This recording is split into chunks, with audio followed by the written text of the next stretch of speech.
Bonsoir à tous. Ravi de vous accueillir pour cette soirée autour de la prévention donc, tertiaire en cancérologie. Donc, ravi de vous accueillir ici en présentiel et puis également en distanciel. Donc, j'espère que vous êtes nombreux à vous être connectés.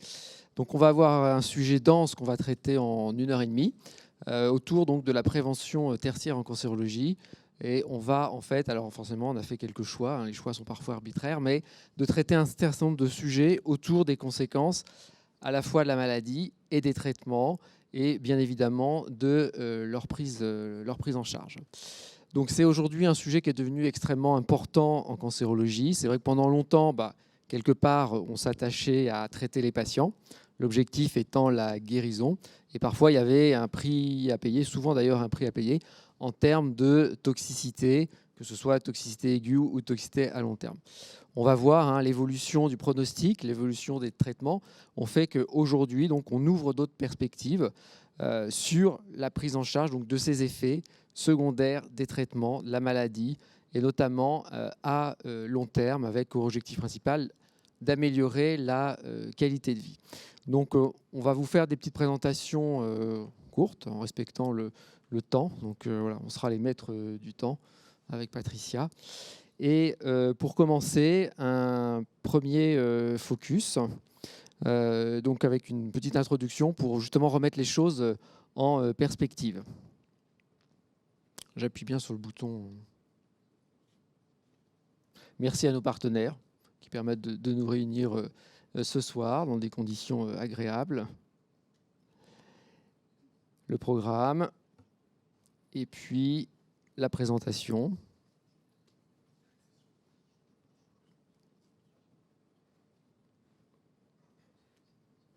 C'est la technique qui chauffe, hein, c'est toujours...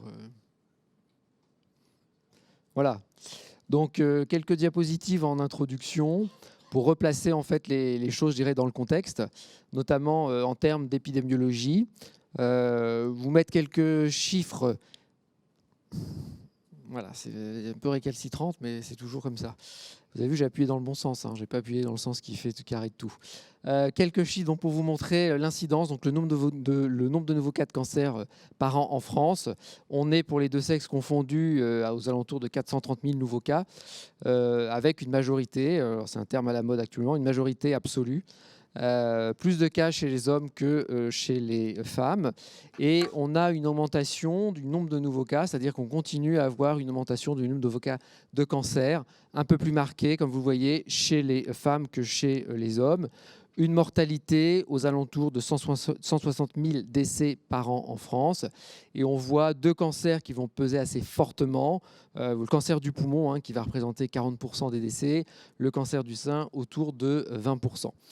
Une mortalité là qui diminue. On a, compte tenu de l'amélioration du pronostic et des avancées thérapeutiques, une diminution de la mortalité par cancer un peu plus marquée chez l'homme que chez la femme, notamment parce que chez la femme, on a une augmentation du nombre de nouveaux cas de cancer du poumon, une forte augmentation, et on va voir que ça reste un cancer de mauvais pronostic.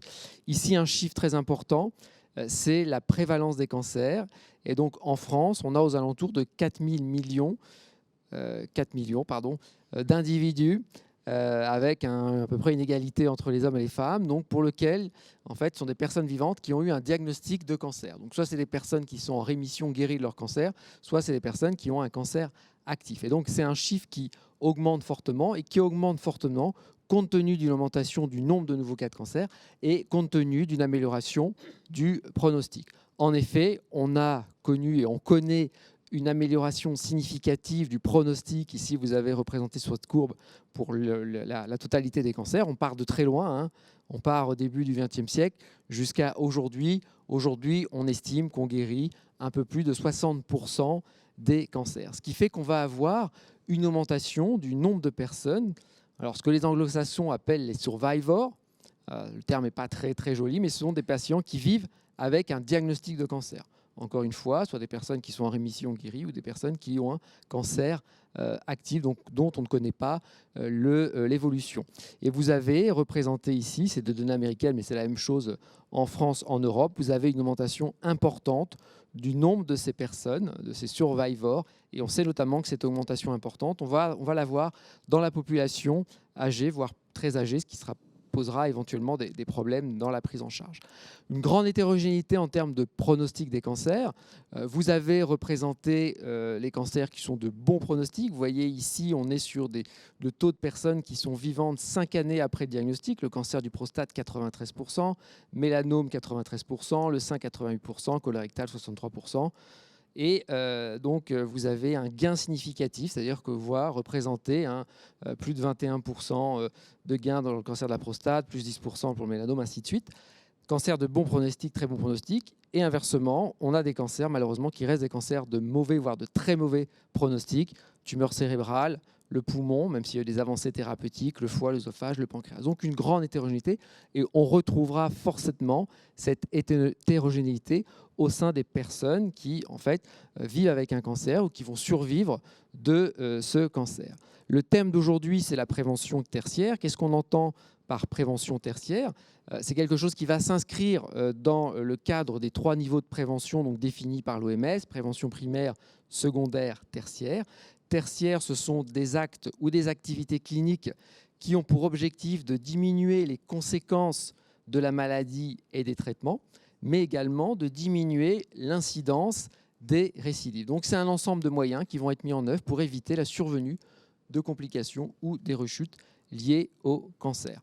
On intégrera dans cette prévention tertiaire tout ce qui fera partie également de la réadaptation, notamment tout ce qui va favoriser la réinsertion professionnelle, sociale, que ce soit pendant la maladie ou après la maladie, mais ce sera réabordé ensuite. Ici, c'est une liste à la Prévert.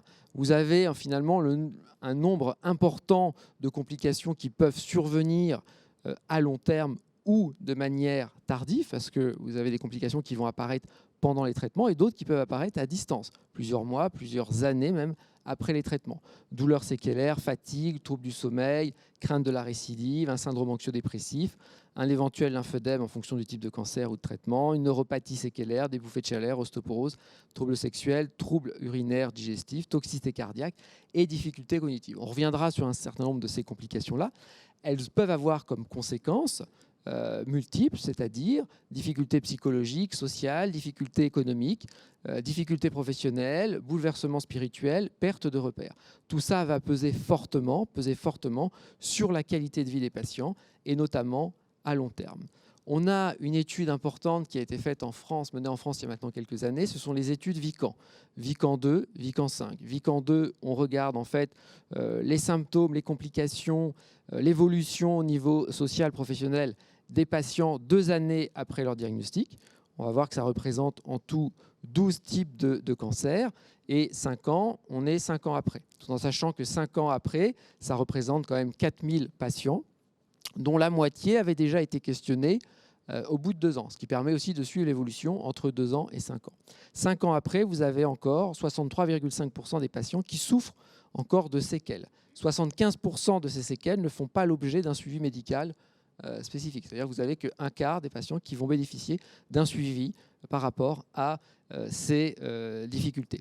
Et 33% des personnes n'ont pas de suivi spécifique de leur cancer en médecine générale. Là aussi, c'est un sujet extrêmement important, qui est celui du relais à l'extérieur des établissements de santé, notamment auprès des médecins généralistes. 73% ont des douleurs séquelaires, 56% des femmes souffrent de fatigue, un peu moins les hommes.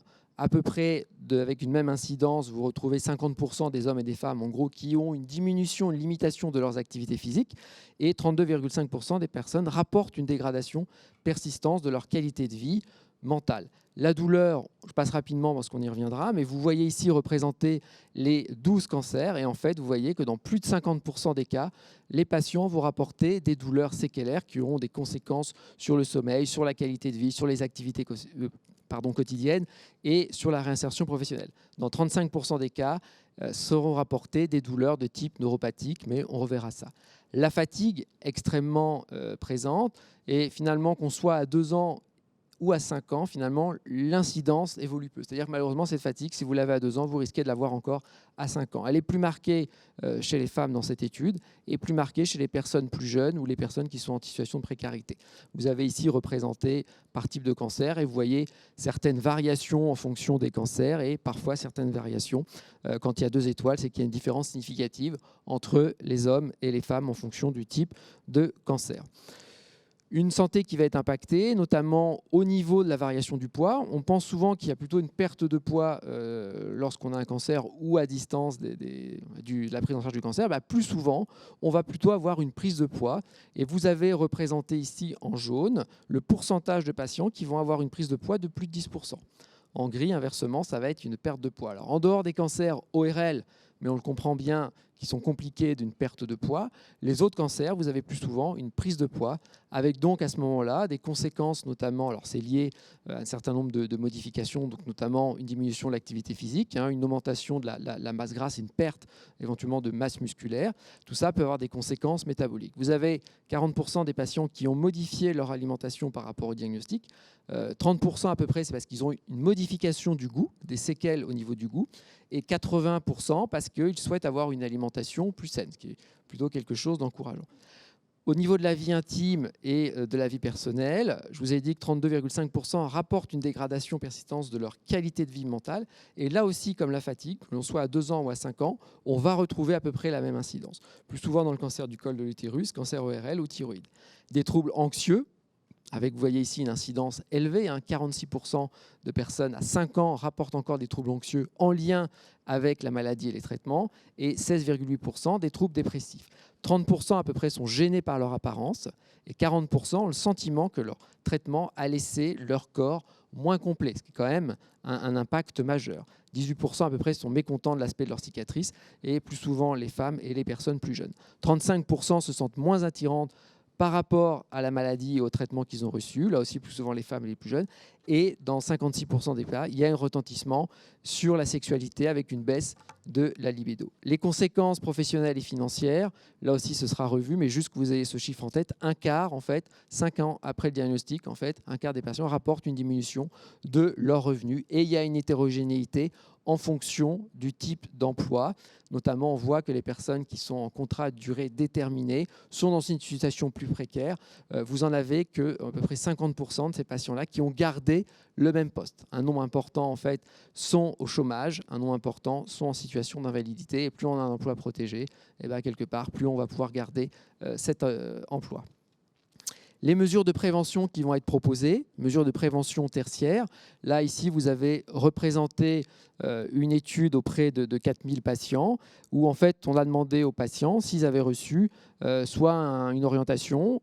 Alors, en jaune, c'est une orientation ou vers une structure ou une brochure avec des contacts. En orange, c'est des conseils oraux seulement. En rouge, c'est peu ou pas grand-chose. Et les autres, ils n'ont pas répondu.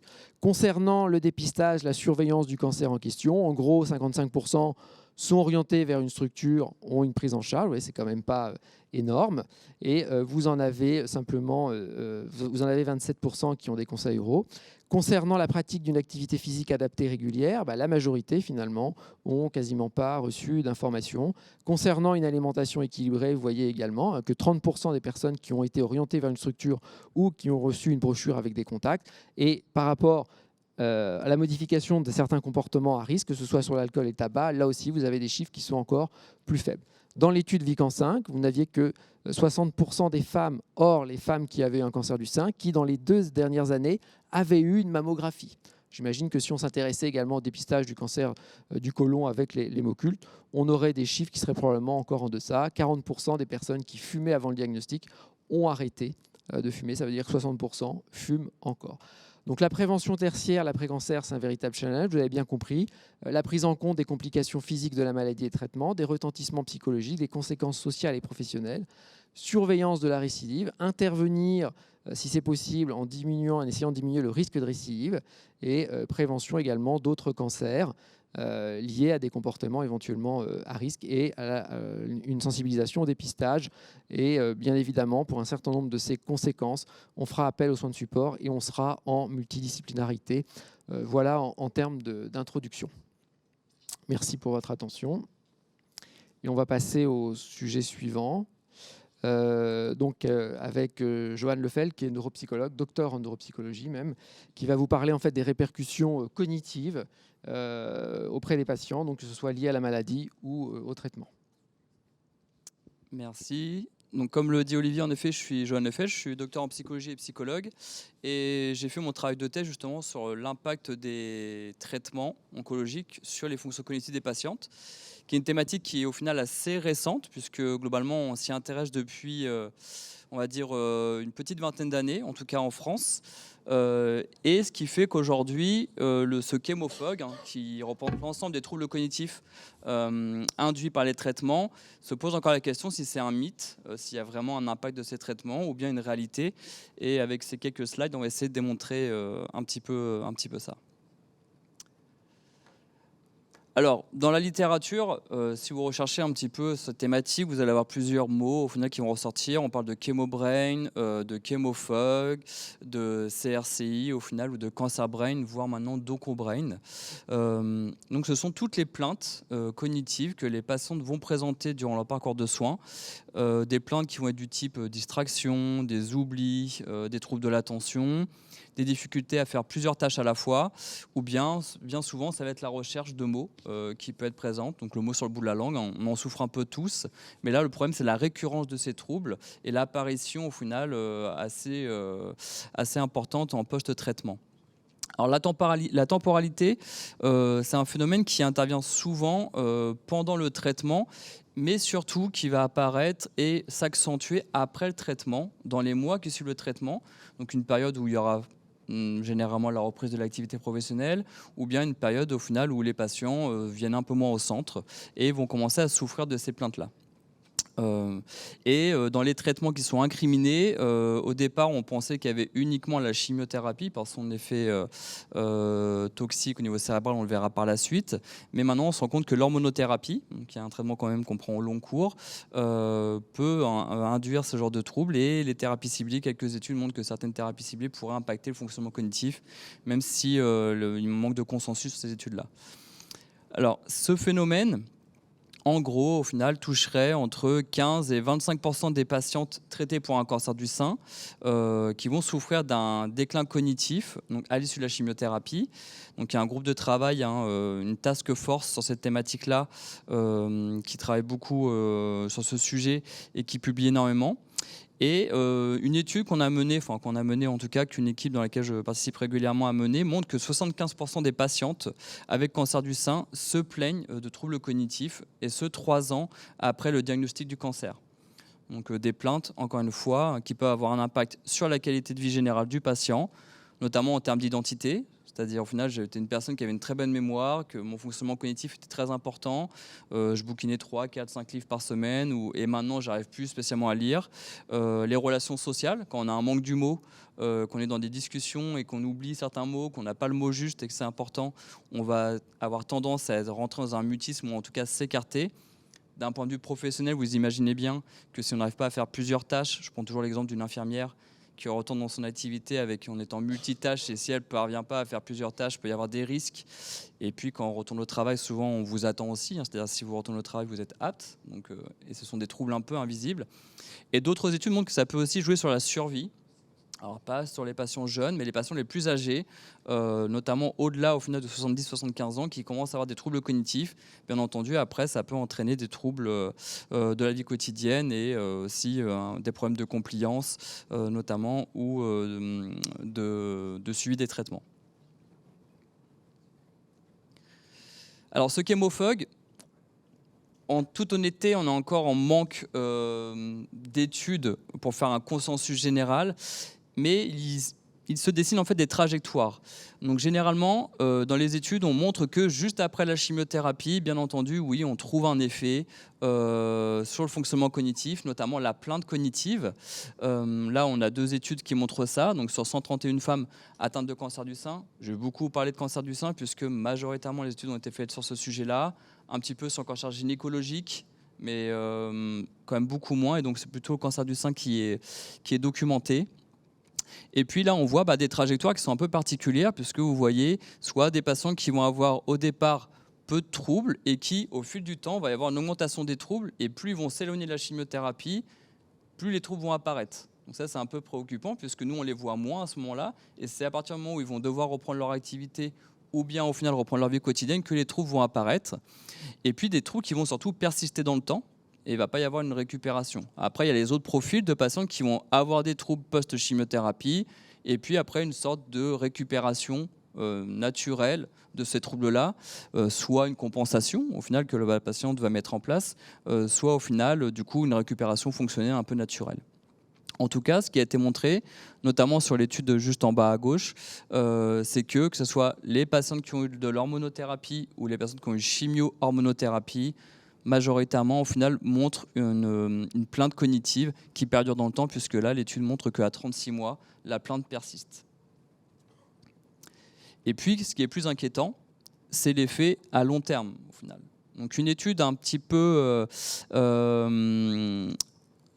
où il y a un manque de consensus quand même au final et au niveau méthodologique, il y a des petits soucis dans cette étude. C'est l'étude de 2015 de Hamidi qui montre que sur 1889 patientes, 7 ans à 9 ans après la chirurgie, et avec la comparaison de traitement systématique versus pas de traitement, en gros, il y a environ 7% des 65-74 ans qui ont des troubles cognitifs.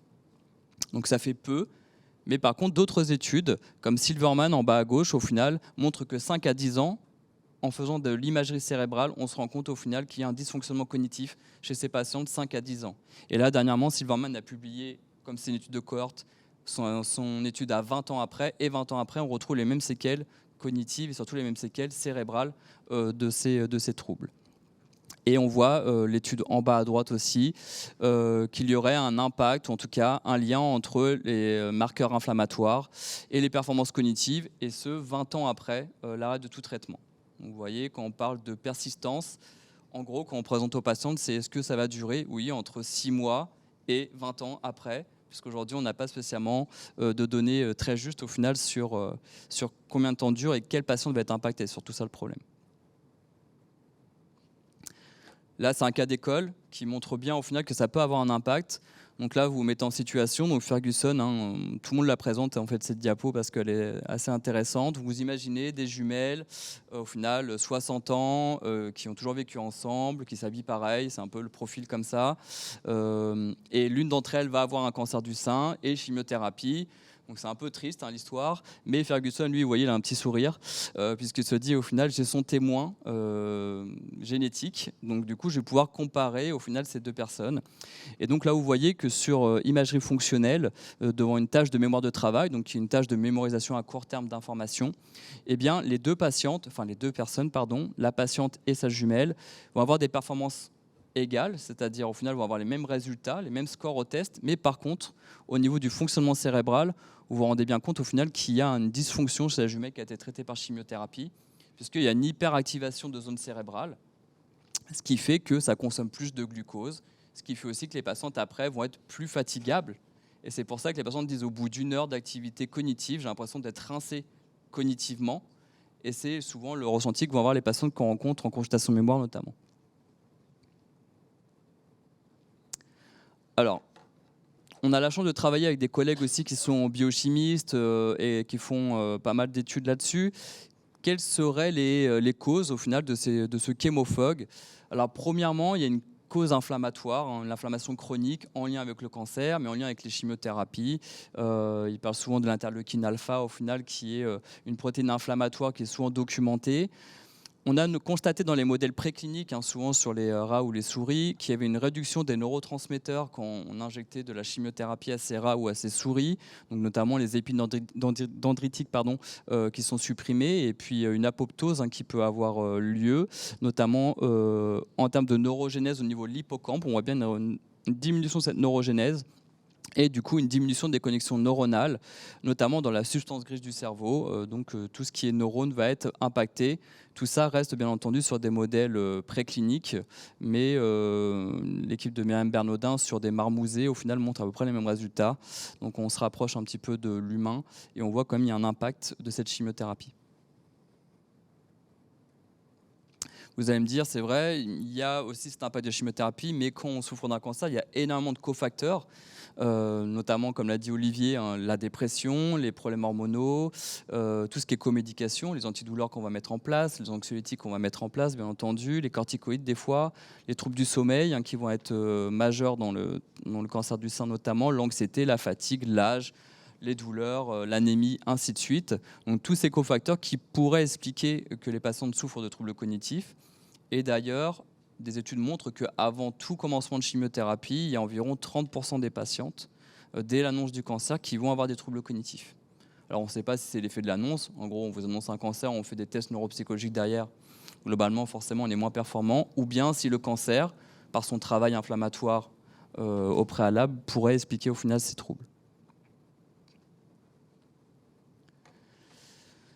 La problématique qu'on rencontre justement chez les patientes, c'est elles se plaignent, entre guillemets, ou en tout cas, elles sont un peu dubitatives sur le fait qu'elles ont un défaut d'information sur les troubles cognitifs comme étant une complication potentielle de la chimiothérapie. Alors le problème, une étude montre qu'au final, si on l'annonce aux patientes, il y a un effet nocebo. Le côté, au final, si on vous dit vous allez avoir des troubles cognitifs, et elle vient vous revoir 6 mois après. Ah oui, en effet, je me rappelle ce jour-là, j'ai oublié mes clés. Et puis ce jour-là, au final, j'ai pas répondu à mon mari ou quoi que ce soit. Et ainsi de suite, j'ai oublié un rendez-vous. Donc vous m'avez dit que j'allais avoir des troubles, j'ai des troubles. Et puis le problème, c'est que, à contrario au final de l'alopécie ou de tout ce qui est nausée, il n'y a pas toutes les patientes qui vont être impactées. En gros, aujourd'hui, on estime à 50% des patientes qui vont avoir ce trouble dans notre patientèle, ce qui fait donc qu'on ne peut pas annoncer comme argent comptant le fait qu'ils vont avoir des troubles cognitifs. Après, là où c'est un peu plus problématique, c'est à partir du moment où les patientes disent qu'elles ont des troubles cognitifs, qu'elles se plaignent auprès des professionnels, ils évoquent qu'il y a une absence d'interrogation sur le fonctionnement cognitif par le corps soignant, ou bien qu'il y a une minimisation des troubles quand elles sont évoquées. Donc ça a bien changé, puisque là, c'est des études de 2013. Donc du coup, en 10 ans, ça a quand même évolué. Maintenant, il y a quand même pas mal de documentation là-dessus. Et généralement, notamment à Becquerel, en tout cas, les patientes sont informées qu'elles peuvent avoir des troubles et qu'il y a des solutions. Et légitimer au final ces troubles, c'est essentiel, bien entendu, pour accepter et comprendre ce qui se passe et pour pouvoir mettre en place des stratégies durables et notamment prévenir ces troubles, justement. Alors, les fonctions cognitives qui sont touchées, alors, n'ayez pas peur, au final, dès que vous avez de la chimiothérapie, souvent les patientes viennent en disant « j'ai avoir un Alzheimer, parce que j'ai oublié ça ». Non, ce sont des troubles légers à modérés, ce qui est encore plus pervers, parce que pour les évaluer, c'est encore plus compliqué. Alors ça s'articule comment ? Voilà, ça va être ça, des patientes qui auront des troubles de l'attention et de la concentration. Donc voilà, j'ai rangé mon porte-monnaie dans le réfrigérateur. Ça, c'est des exemples de patientes. J'ai nettoyé mes cuisses de poulet avec du liquide vaisselle. Ça m'est arrivé, ça, on m'a dit ça la dernière fois. La vitesse de pensée. Je dois demander à ce que mon interlocuteur ralentisse quand on explique quelque chose. Donc la sensation au final que quand il y a une discussion, quand il y a un brouhaha, ainsi de suite, du coup, la parole va trop vite de l'autre et il n'arrive pas à intégrer l'information. Donc imaginons après quand il reprend son activité professionnelle, ça peut être plus problématique. La mémoire, alors souvent ils se rappellent du prénom de leur enfant, de leur date d'anniversaire de mariage, surtout les femmes. J'ai du mal à me souvenir de l'endroit où j'ai garé ma voiture. J'ai du mal à suivre l'histoire d'un roman. Ça, c'est souvent des plaintes que les patients doivent avoir. Vous vous reconnaissez peut-être sur ces troubles, parce que ça nous arrive. Mais le problème, c'est la récurrence, encore une fois. C'est que les patients, c'est au quotidien, ou quasiment multi-quotidiennement, qu'ils vont avoir ces troubles-là. Et c'est là où ça devient problématique. Et puis, le multitâche. J'ai du mal à organiser la préparation d'un repas pour de nombreux convives. Donc, du coup, les patients passent en monotâche. Donc du coup, et beaucoup de patients me disent j'ai l'impression d'être un homme. C'est un peu vexant quand elles me disent ça.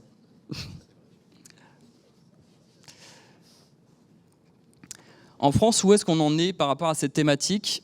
Alors, je serais venu il y a 20 ans, j'ai été beaucoup plus jeune, et je vous aurais dit il ne se passe pas grand-chose. Parce qu'au final, aux États-Unis, ils avaient de l'avance. Aux États-Unis, on a eu la chance avec Olivier d'aller à des congrès, notamment peut-être aller, je pense qu'à l'ICTF. Non, moi j'étais allé tout seul alors du coup à l'ICTF qui est un congrès au final sur le trouble cognitif et cancer. Donc à Seattle, il y avait dans l'hôpital, il y avait déjà il y a à peu près une dizaine d'années des petites brochures Your Brain After Chemo, des associations. J'ai un Chemo Brain, c'est quoi ton problème, ou des pins ainsi de suite, et voir en bas à droite au final un article qui montre que le tai chi pourrait améliorer les troubles cognitifs induits par les traitements. Et ça c'était il y a une dizaine d'années. En France, ça s'est quand même développé par l'intermédiaire des travaux, notamment du Cancéropole Nord-Ouest, où il y a un axe au final qui s'intéresse au cancer, et à la cognition. Et il y a une plateforme d'ailleurs qui s'appelle Cancer et Cognition du Cancéropole, où vous pouvez aller sur le site au final pour avoir des informations. Et il y a toujours les travaux de l'ICTF encore à l'heure actuelle. Et d'un point de vue plutôt localisé, il y a des initiatives, notamment la Maison Rose à Paris, en final, hein, associée notamment à l'IGR, où ils font des ateliers mémoire dirigés par un neuropsychologue, ou ce qui est un peu en vogue à l'heure actuelle, c'est Oncogite, des ateliers pour reconnecter les neurones. Donc ça a été fait par une Bordelaise, Véronique Guéret-Muller, qui a créé au final cette association où les patients peuvent aller pour au final se stimuler cognitivement.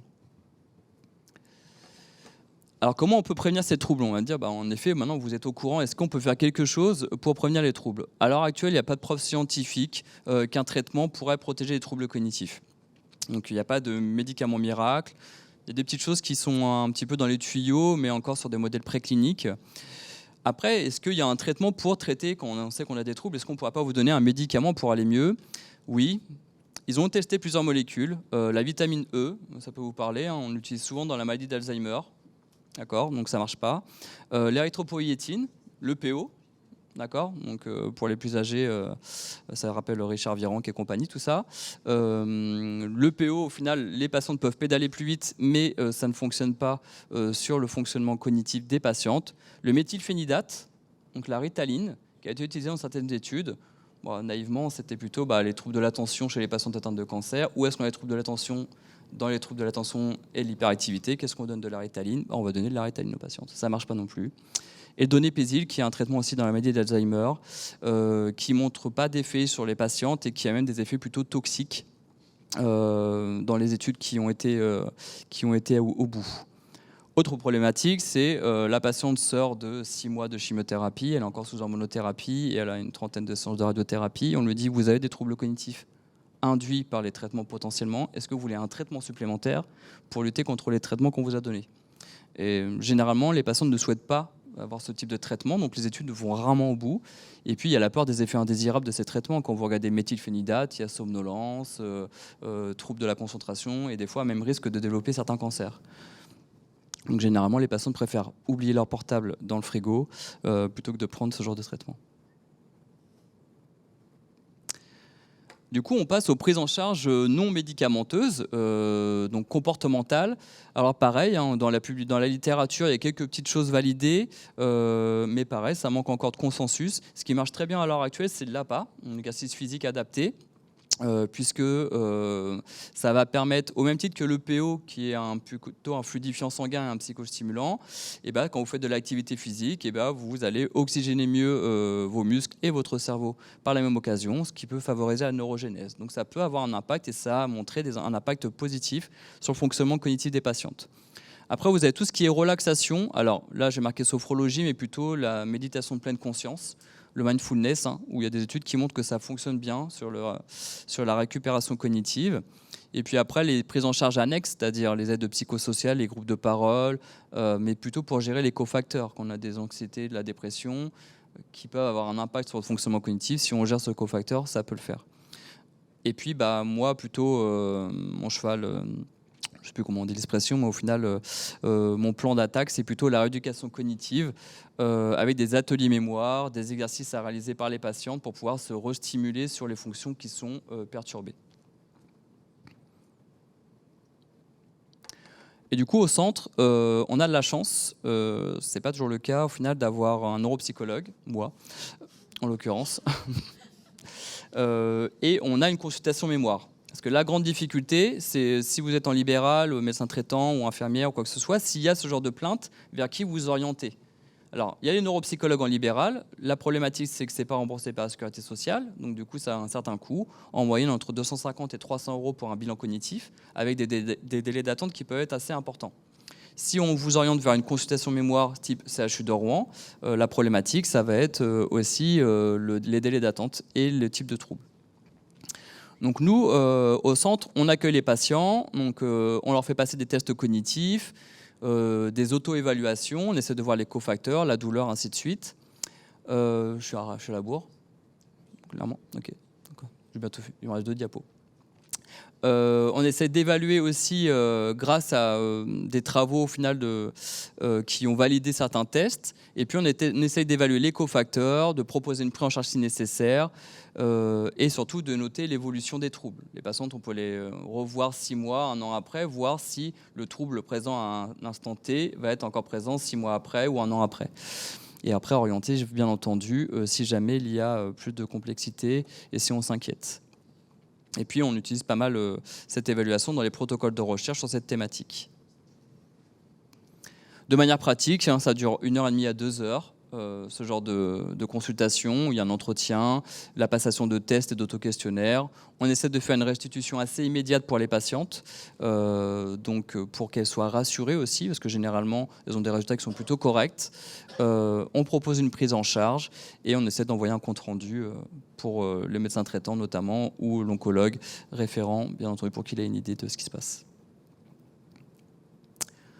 Donc en conclusion, est-ce que le chémofog est un mythe ou une réalité ?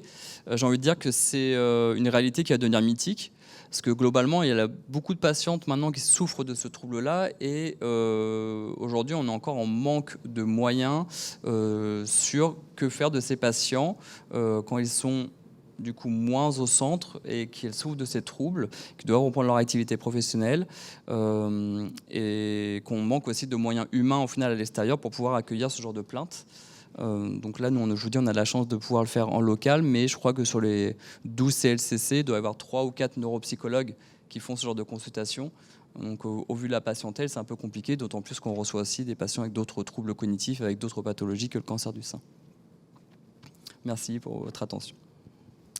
Merci beaucoup, Joanne, c'était très clair, tu nous as convaincus et on sait qu'on a de la chance, on a bien compris qu'on avait de la chance de t'avoir aussi. Voilà, je propose d'enchaîner les présentations et de faire les questions à la fin. On va continuer donc, et vous l'avez vu tout à l'heure dans la petite présentation que j'ai faite, les douleurs séquelaires. On va avoir une présentation donc, par le docteur Hélène Fricker sur les douleurs séquelaires. Vous avez vu l'importance, l'incidence et les complications, les répercussions des douleurs séquelaires. Donc Hélène, c'est mi-médecin de la douleur, mais tu n'es pas que médecin de la douleur. Hein. Tu es médecin, donc tu es docteur en médecine physique et réadaptation. Voilà, tu as 15 minutes. Merci. Bonsoir à toutes. Donc ce soir, on va essayer de faire un petit peu le point sur les douleurs séquelaires après un cancer ensemble. Donc j'espère que ce sera clair. Donc dans un premier temps, qu'est-ce qu'une douleur séquelaire ? Il n'y a pas vraiment de définition consensuelle. On va parler surtout des douleurs chroniques, persistantes et induites par les traitements du cancer. Donc, je vous les ai remis là pour mémoire, mais à mon avis, tout le monde sait de quoi on parle. Il va falloir bien différencier ces douleurs de la douleur chronique de la population générale. Et bien sûr, elles concernent les patients en rémission ou guéris. Elles concernent jusqu'à près de 50% des patients ayant eu un cancer. Elles ont une intensité qui peut aller jusqu'à 30% et me disait Patricia Fleury qu'on pouvait monter jusqu'à 80% dans les évaluations téléphoniques des patients à 2 mois au centre Henri Becquerel, donc c'est encore plus sur le terrain. Et ces patients, seulement 8% sont adressés en centre d'évaluation et traitement de la douleur. Donc voilà. Donc pour conséquence, il y a une altération de la qualité de vie, on s'en doute, avec un sentiment d'abandon de ces patients en fin de circuit. Une anxiété, est-ce que c'est une récidive, ma douleur ? Et enfin, ça fait un frein à la réinsertion sociale, dont on parlera aussi également tout à l'heure. Donc, quels types de douleurs sont concernées ? Donc, je vous ai dit, on parlait de douleurs chroniques. Pour rappel, c'est des douleurs qui évoluent depuis plus de 3 mois. Donc, on y arrive très vite à la douleur chronique. Et malheureusement, quand on est dans la douleur chronique, on ne sait pas quand ça s'arrête. Donc ces douleurs, il y en a surtout les douleurs neuropathiques qu'on va beaucoup aborder ce soir, qui concernent 36% dans l'après-cancer. Donc les douleurs neuropathiques, c'est quoi ? Pour rappel, c'est des douleurs qui sont en lien avec des anomalies dans la transmission du message de la douleur. Donc, c'est-à-dire qu'on va avoir un faux message de la périphérie vers le centre, ou le centre vers la périphérie d'ailleurs. Donc des faux messages douloureux, donc qui ne ressemblent pas aux sensations habituelles. Et donc il y a le DN4 qui permet de les dépister. Donc c'est toute la liste avec les fourmillements, l'engourdissement, les coups d'électricité, les brûlures. Ce sont des mots qui se retrouvent régulièrement à l'interrogatoire des patients. Et donc là, il faut penser à des douleurs neuropathiques. Un peu on peut dire et ou, hein, on peut avoir les deux bien sûr. Il y a les douleurs musculo-squelettiques, donc toutes les séquelles physiques en lien avec le cancer. Il faut savoir bien sûr que toute nouvelle douleur ou majoration brutale d'une douleur qui était présente doit faire éliminer une évolution, une récidive. Donc c'est bien là toute la difficulté par rapport à de la douleur chronique d'un sujet de la population générale versus un sujet qui a déjà eu un cancer. Il va falloir redoubler de vigilance. Pour étayer le discours ce soir, j'ai pris la décision de vous parler du cancer du sein. Pourquoi ? Parce que ça concerne énormément de monde, que le taux de survie est important, donc l'après-cancer est une réalité, donc 88% à 5 ans, que la thérapeutique, elle est vaste et variée, donc on évalue plusieurs champs des traitements qui peuvent induire des douleurs. Et enfin, il y a une évaluation de la qualité de vie qui est altérée dans plus de 50% des patients. Donc dans un premier temps, la chirurgie, elle concerne vraiment presque la totalité des cancers du sein. Les douleurs sont intenses de manière assez fréquente. Il y a les douleurs nociceptives cicatricielles, donc ça rentre plutôt dans les douleurs aiguës. Mais parfois, vous allez voir que les douleurs peuvent persister, notamment les douleurs neuropathiques pré-cicatricielles qui sont souvent étendues. On dit thoraco-brachial, donc au niveau de la région péri-mammectomie et également au niveau de l'omoplate, donc scapulaire, à ce niveau-là. Ensuite, je vais vous parler de quelque chose de très fréquent, les thromboses lymphatiques superficielles. Donc, on a une photo ici. Donc, ce sont ce qu'on appelle plus communément les brides. Donc, je souris à ma collègue kiné qui voit de très bien de quoi on parle, parce que ce sont le système lymphatique qui s'indure et qui se solidifie à la suite de la chirurgie et qui n'intervient pas forcément, c'est pas uniquement quand on a un curage axillaire. Donc, ces brides vont avoir des conséquences fonctionnelles avec des limitations des amplitudes articulaires et des douleurs. Le traitement est la kinésithérapie en douceur. Ensuite, je vais vous parler de ce qu'on connaît le plus souvent, le lymphœdème du sein ou du bras, donc la nouvelle photo. Donc là, qui va s'inscrire dans le temps. Les traitements sont variés et parfois peu efficaces. Donc il y a la kinésithérapie manuelle, les drainages et le port de contention. Donc voilà, on va y revenir. Et enfin, je voulais quand même vous aborder le lymphocèle. Le lymphocèle, c'est une suite chirurgicale très fréquente donc là, c'est une photo, mais la vidéo serait plus impressionnante parce qu'on pourrait constater qu'en fait, on a une collection qui se fait au niveau de la cicatrice qui induit des ponctions. Donc, on refait un geste. Bon, invasif non, parce qu'on n'est pas au bloc, mais qui reste quand même des choses qui peuvent être plus ou moins traumatisantes avec des compressions ou des cours. Voilà. Et enfin, le dernier, c'est l'algo-hallucinose. Vous le connaissez plus souvent par les douleurs du membre fantôme. Et ben, c'est la même chose que pour une jambe amputée. Là, on va parler du sein qui a été amputé. Et donc, c'est de nouveau des douleurs neuropathiques, mais avec une particularité un peu différente. Voilà pour la chirurgie. Donc toute la chirurgie, elle amène tout un lot de limitations fonctionnelles, donc jusqu'à 30% des cas dans la littérature, mais je pense qu'on pourrait dire bien plus en terrain réel, avec un cercle vicieux entre la douleur et la crainte qui empêche la reprise professionnelle dans certaines professions et l'obstacle à la reprise d'une activité physique. Et j'aimerais quand même préciser que le lymphœdème n'est pas une contre-indication à l'activité physique. Et même d'autant plus, c'est des fausses croyances qu'il faut vraiment lutter parce que ça fait partie des traitements.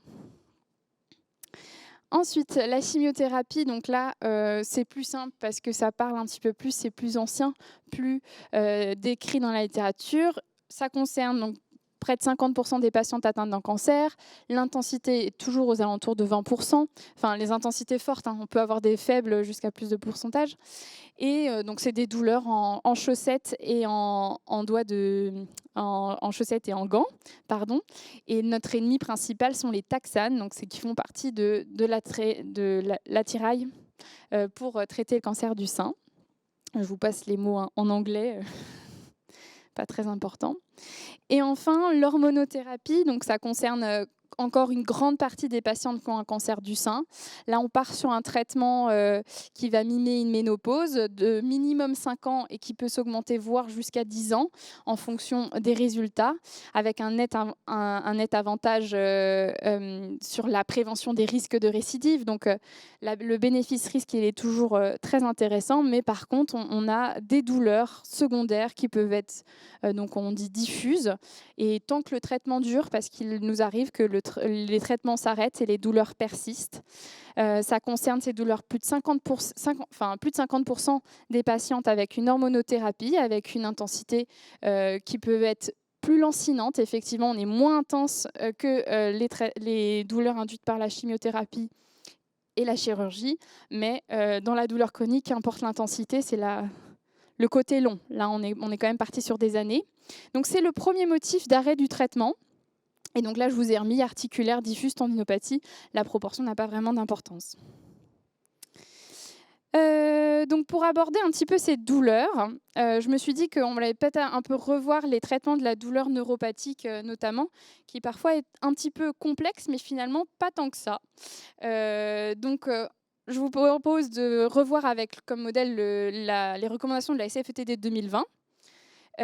Donc en premier lieu, on va parler des douleurs neuropathiques localisées. Donc il y a les traitements, l'implant de lidocaïne, vous le connaissez sous le nom de Versatis. Il n'a pas l'AMM dans les douleurs neuropathiques générales, mais dans les douleurs post-zoostériennes. Bon, ça peut parfois poser problème, on va en revenir. Le TENS, alors c'est la stimulation je ne sais plus, j'avoue, ça ne me vient plus là.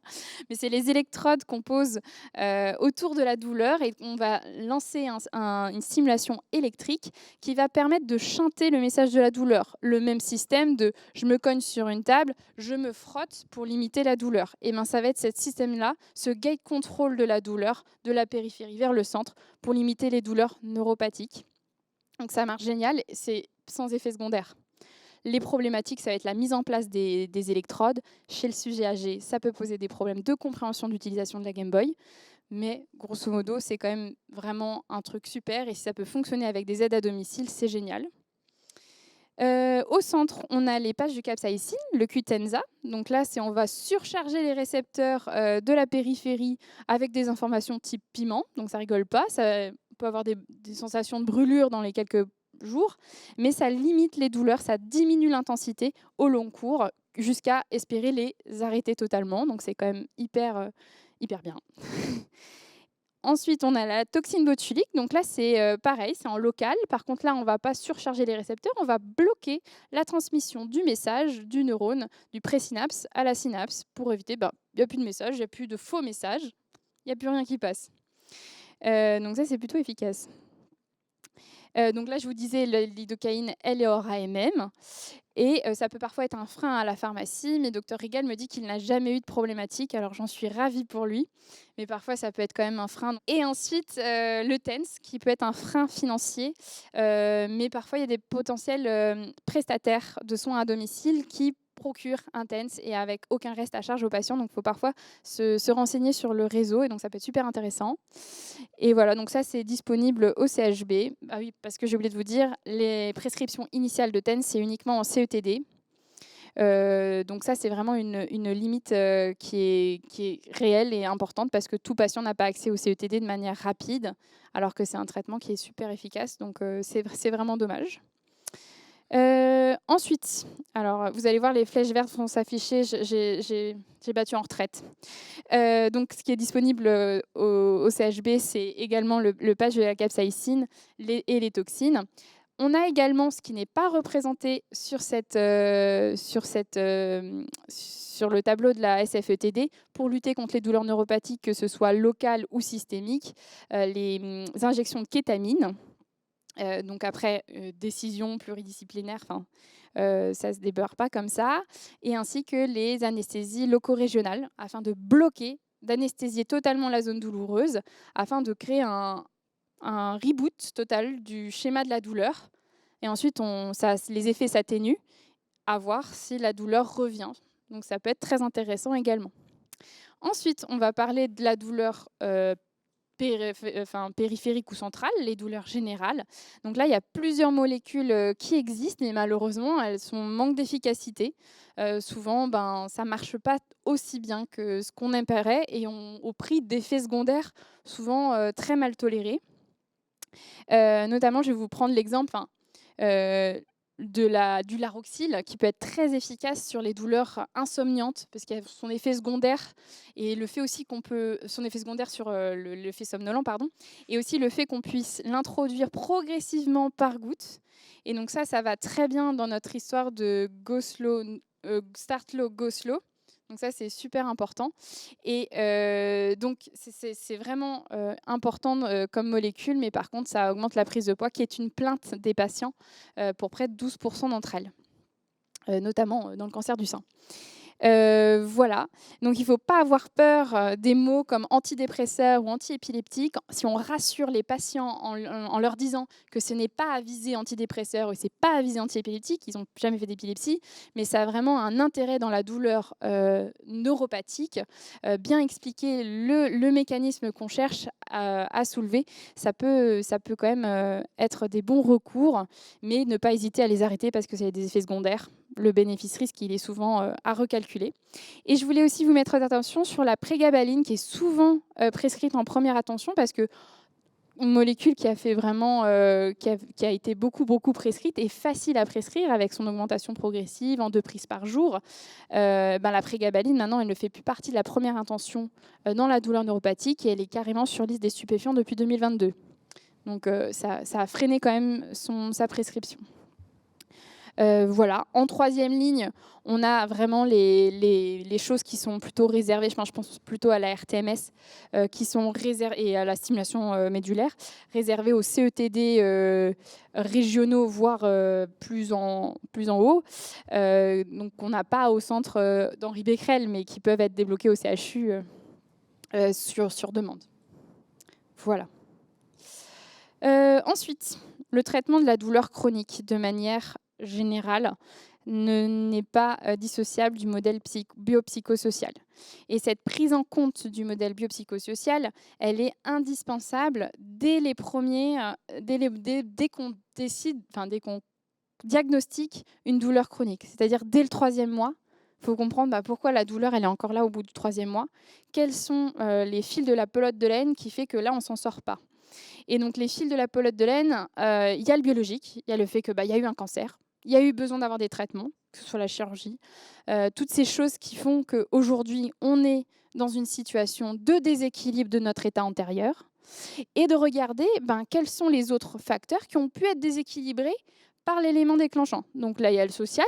Est-ce que j'ai perdu mon travail parce que j'ai un cancer et ça me crée des problèmes de ressources? Est-ce que j'ai cru que j'allais mourir quand on m'a annoncé que j'avais un cancer? Toutes ces questions-là, dans la population oncologique, on les retrouve et elles sont intriquées de manière très, très forte. Et il va falloir détricoter tranquillement cette pelote de laine pour essayer d'amener le patient, la patiente, qui vous voulez, à trouver les solutions adaptées à l'ensemble des problématiques. Soigner la douleur, on peut soigner la douleur hors contexte, hein. Mais on pourrait mettre de la morphine à haute dose, endormir les gens, endormir le problème et les tuer. Mais non, c'est pas ça qu'on fait. Il faut prendre les problèmes dans tout son ensemble. Et donc, c'est ça qui va être important. Et l'activité physique, notamment, récupérer des sensations corporelles, ça a vraiment fait partie d'améliorer la biologie avec le rapport avec le social, l'activité professionnelle, les capacités cognitives. Enfin voilà, donc tout ça, c'est des choses qui se travaillent en pluridisciplinarité avec les rééducateurs, avec les métiers de la psychologie, la sophrologie, et donc les prises en charge qu'on a actuellement au CETD qui sont globales et multidisciplinaires. Je fais juste un petit point sur l'activité physique, mais ce sera nettement plus développé par ma collègue Élise, qui est kinésithérapeute. Mais ça avait un impact pour moi dans la prévention tertiaire, de vous dire qu'il y avait une diminution des taux de récidive de 24% quand on pratique, et une diminution de la risque de la mortalité à 34% quand on pratique une activité physique régulière. Donc, c'était le petit moment prévention tout de même. Et enfin, en conclusion, donc on a identifié les problématiques. donc ça fait longtemps que ça existe. C'est des séquelles douloureuses qui sont attendues, fréquentes et qui peuvent durer dans le temps. Donc il va falloir qu'on s'organise mieux entre le centre Henri Becquerel avec la prévention dans les consultations des oncologues, avec mise en place de mesures spécifiques dans le CETD et une nécessité de réactivité avec les médecins généralistes de première ligne, avec des informations, des formations comme ce soir, afin de travailler ensemble vers l'amélioration du parcours patient pour la qualité de vie et le parcours fonctionnel. Merci beaucoup Hélène, c'était très bien et c'est difficile dans un temps court, un sujet aussi complexe, mais voilà. On va continuer les présentations donc avec Élise Carpentier, qui est masseur kinésithérapeute et qui va nous parler donc des conséquences fonctionnelles. Voilà, tu as un petit quart d'heure. Du coup, bonsoir à tous. Donc, je vais vous présenter donc, le topo sur les conséquences fonctionnelles. Donc, tout d'abord, pour introduire le propos, je voulais reprendre avec vous lors de l'annonce d'un diagnostic et puis du traitement d'un cancer. On va avoir un cercle vicieux qui va se mettre en place. On appelle le cercle vicieux du déconditionnement physique. Donc, c'est un état de diminution de la performance physique qui va mettre en jeu tous les organes, toutes les fonctions, notamment cardio-respiratoire, musculo-squelettique. On va avoir deux composantes qui vont vraiment être intriquées à chaque fois, une composante physiologique et une composante psychologique. Un des premiers éléments de ce cercle vicieux que je voulais vous présenter, c'est la fatigue. Donc, Dr Gell en a parlé en introduction, la fatigue liée au cancer, qui est une fatigue qui est une sensation subjective d'épuisement, d'état physique, émotionnel, cognitif, en lien avec le cancer et ses traitements, et qui ne va pas être proportionnelle à l'activité physique qu'on fait, qui est récente, qui ne va pas céder au repos et qui interfère avec tous les gestes de la vie quotidienne. C'est pour ça que dans le petit carré en bas à gauche, j'avais mis que souvent, quand on a une maladie chronique, on a tendance à avoir un repos majoré. Et malheureusement, ce repos-là va au contraire ne pas servir à la fatigue liée au cancer. Et au contraire, seule l'activité physique, je reviendrai un peu plus tard, sera un des traitements montrés bénéfiques pour cette fatigue liée au cancer. Cette fatigue, elle intéresse 80% des patients qui ont un parcours de sang de cancer. D'autres composantes de ce cercle vicieux, ça va être donc l'augmentation du temps passé en position assise, la dégradation musculaire, donc on va avoir une perte de force musculaire, on peut avoir des perturbations aussi, une inflammation systémique, une perte de poids, une altération du catabolisme, donc une perte de la masse musculaire. Et puis toujours intriqué à la composante psychologique, donc la diminution de la motivation à pratiquer une activité physique, à avoir confiance dans ses capacités pour se mettre en mouvement, avoir une peur du mouvement qu'on appelle la kinésiophobie, et donc d'une symptomatologie qu'on peut retrouver dépressive. Donc vraiment l'intégration de ce déconditionnement qui est d'origine multifactorielle, qui va être entretenu notamment par des douleurs, des troubles du sommeil, des comorbidités, une déficience nutritionnelle, va entraîner un retentissement systémique sur le patient, donc va altérer sa qualité de vie. On va avoir une tolérance moins forte au traitement, des risques d'infection, donc ça pourra aussi contribuer à l'augmentation du risque de récidive et réduction des chances de survie. C'est vraiment pour ça que ça va être important de le prendre en compte. Donc pour lutter contre ces cercles vicieux, tout au long du parcours de soins, on va pouvoir mettre en place ce qu'on appelle la réhabilitation. Donc le parcours de soins, on pourrait le diviser en 4 étapes: le moment du diagnostic, des traitements, du rétablissement et puis la vie après cancer. Donc au cours du parcours de soins, l'état de santé du patient va donc être, comme on l'a vu avec le cercle vicieux, altéré par le traitement et par les effets du cancer. Le processus de réhabilitation, il va avoir vraiment pour but d'augmenter l'état de santé du patient le plus proche de celui qu'il avait avant la maladie, tant sur le plan intellectuel qu'au fonctionnel. Aujourd'hui, on a des bénéfices à la mise en place de ce parcours et on tend vers une mise en place même dès l'annonce en fait, de la maladie, dès le diagnostic qu'on va appeler la préhabilitation. Plus on va mettre tôt en place ce processus, plus il y aura des bénéfices. Ça a déjà été mis en place lors de traitements, notamment de chirurgie, la chirurgie thoracique ou la chirurgie digestive, mettent en place dès l'annonce du diagnostic, avant le processus de chirurgie, la prise en compte donc, des déficiences qu'il pouvait y avoir précédemment, de la lourdeur des traitements. Et puis du coup, ça va améliorer l'effet de la chirurgie, ça va diminuer les complications liées à cette chirurgie. Donc on va pouvoir mettre en place plusieurs soins de support par rapport à ça. Pour pouvoir proposer un parcours de réhabilitation, il va falloir prendre en compte le patient, et comme l'a dit tout à l'heure le Dr Frickert, vraiment dans son entièreté, autant son problème de santé que ses facteurs environnementaux et aussi ses facteurs personnels. C'est vraiment une prise en charge globale de toutes les dimensions de la vie d'un individu. C'est ça qui va permettre qu'il accepte et qu'il soit motivé à suivre ce parcours-là. Donc on va avoir une analyse clinique et du problème de santé du patient et de son environnement, donc ils seront intriqués. Donc on va pouvoir s'intéresser à quelle est la gêne dans la fonction, quelle déficience il y a au niveau des symptômes, quelles sont les limites dans les activités et les participations. Donc nous, en tant que rééducateurs, on va pouvoir récupérer, réadapter les problématiques au niveau de la fonction de la structure, mais aussi réadapter, adapter, compenser s'il y a des séquelles fonctionnelles liées au traitement. Et puis s'intéresser aussi avec nos collègues, notamment par exemple assistantes sociales ou les médecins de médecine physique et de réadaptation, pour vraiment prendre en compte toutes les dimensions de la vie du patient. Donc aux symptômes multiples, on va devoir proposer donc différentes interventions. Et vraiment, cette évaluation va devoir être ajustée à chaque étape du traitement du patient. Le traitement évolue, la maladie aussi. Il va falloir que nous aussi, on évolue et qu'on adapte à chaque fois les soins qu'on propose. Donc les recommandations aujourd'hui, elles sont vraiment sur la promotion du patient comme un expert de son parcours de soins, individualiser le parcours pour vraiment optimiser son adhésion, son acceptabilité et que c'est sens pour lui en fait par rapport à ce que nous on propose. Notamment là on voit la notion de motivation et d'implication. C'est des techniques qu'on va pouvoir nous en tant que soignants utiliser, qu'on appelle par exemple comme l'entretien motivationnel, des techniques de communication pour vraiment aller chercher les leviers, les freins chez les patients qui vont permettre qu'il adhère au traitement qu'on propose, notamment un traitement fonctionnel. Donc je vais faire un petit focus sur 3 soins de support qui font partie d'une réponse multimodale par rapport aux besoins qu'on aura objectivés chez le patient. Donc le soutien psychologique, le soutien nutritionnel, souvent le soutien de l'activité physique qui sont liés ensemble. Donc sur le soutien nutritionnel, ça va être réaliser un repérage de l'état nutritionnel. Donc est-ce que le patient a perdu du poids? Est-ce qu'il a pris du poids? Est-ce qu'il a moins d'appétit? Est-ce qu'il a perdu en force? Parce que vraiment la force et les apports à l'alimentation sont liés. Donc c'est vraiment comme ça qu'on va pouvoir faire le lien avec nos collègues diététiciennes et nutritionnistes qui sera essentiel à chaque fois. Et puis sur le côté activité physique, ça va être interroger le patient sur le temps qu'il passe en position assise. Est-ce qu'il est sédentaire? Donc essayer de lui faire prendre conscience de ça. S'il est non actif, on va pouvoir lui proposer ce qu'on appelle de l'activité physique adaptée, donc adaptée à ses capacités fonctionnelles, à ce qu'il peut faire au quotidien, dès le diagnostic. Et puis s'il était déjà actif, ça va être surtout l'encourager et pas lui dire qu'il s'arrête, mais de l'encourager à maintenir son activité, peut-être adaptée, mais surtout pas d'arrêt, même dès l'annonce de la maladie. Un petit point justement sur l'activité physique par rapport aux professionnels, autant au centre Henri Becquerel, mais aussi en libéral, que vous pouvez être amené à rencontrer pour savoir qui, entre guillemets, fait quoi.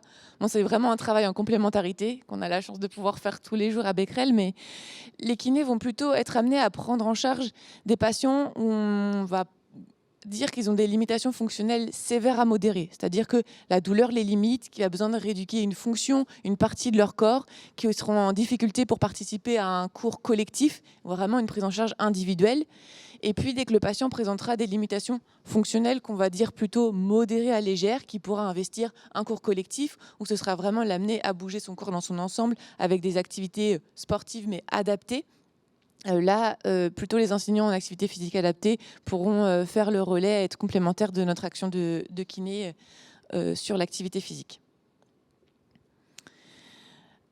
Finalement, tout ce qu'on va pouvoir mettre en place dès l'annonce du diagnostic, encore une fois, et pendant les traitements, ça aura pour bénéfice d'augmenter la qualité de vie des patients. C'est vraiment notre quotidien, ce qu'on vise au quotidien en apportant les soins auprès des patients. Donc l'activité physique et sportive, elle va pouvoir donc améliorer la masse musculaire, les capacités cardio-respiratoires, les fonctions physiques.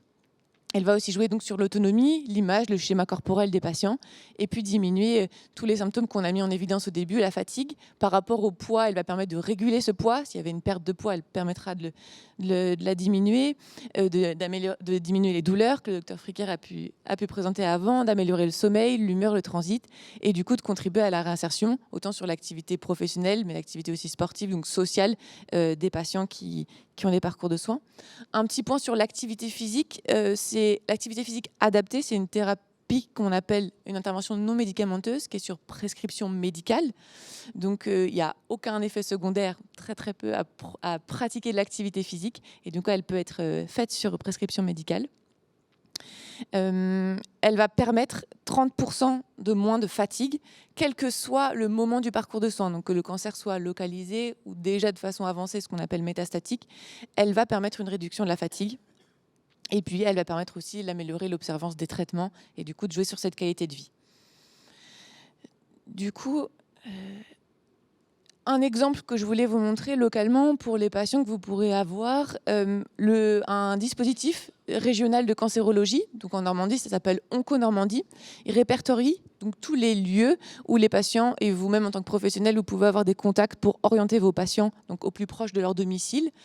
Il y a un parcours global de traitement après cancer qui s'appelle le PARSAC. Donc tous les patients, une fois qu'ils ont eu un parcours de soins en cancérologie, ont droit à un forfait, donc c'est 180 €, où il y aura un temps d'évaluation des besoins d'activité physique, psychologique et nutritionnelle.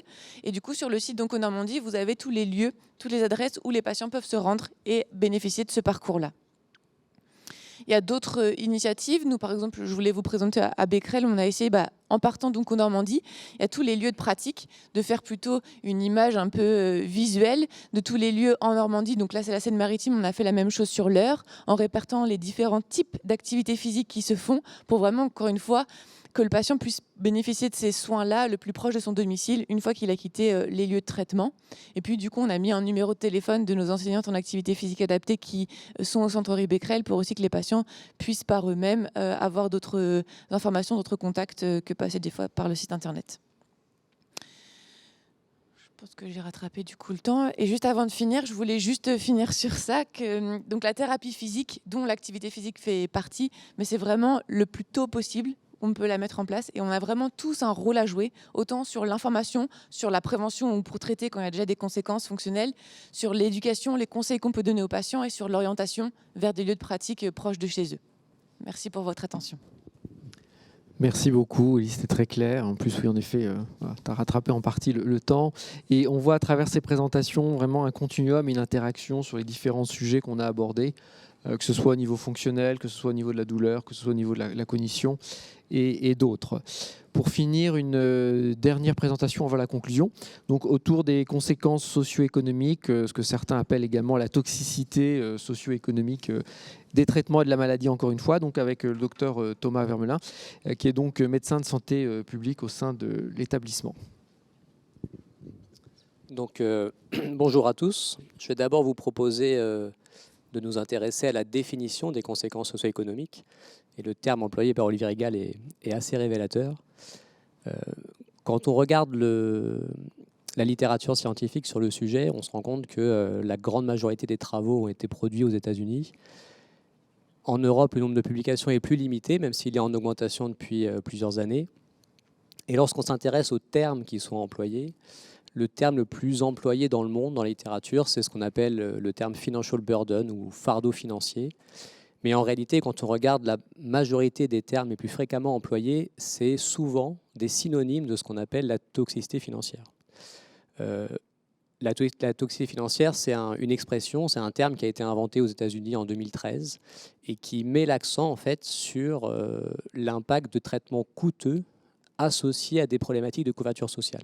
En fait, c'est un terme qui ne reflète pas l'ensemble de la complexité des conséquences socio-économiques qu'on va pouvoir aborder juste après. Donc c'est face à cette analyse de la littérature qu'un groupe de travail de l'OECI, auquel nous avons participé à Becquerel, a défini un cadre conceptuel qui propose une définition la plus complète possible de ce qu'on appelle l'impact socio-économique des cancers. Donc dans ce cadre conceptuel qui est présenté ici, on va trouver 3 grands thèmes qui définissent ce cadre. Tout d'abord les causes, ensuite les conséquences intermédiaires et l'outcome qui est l'impact socio-économique.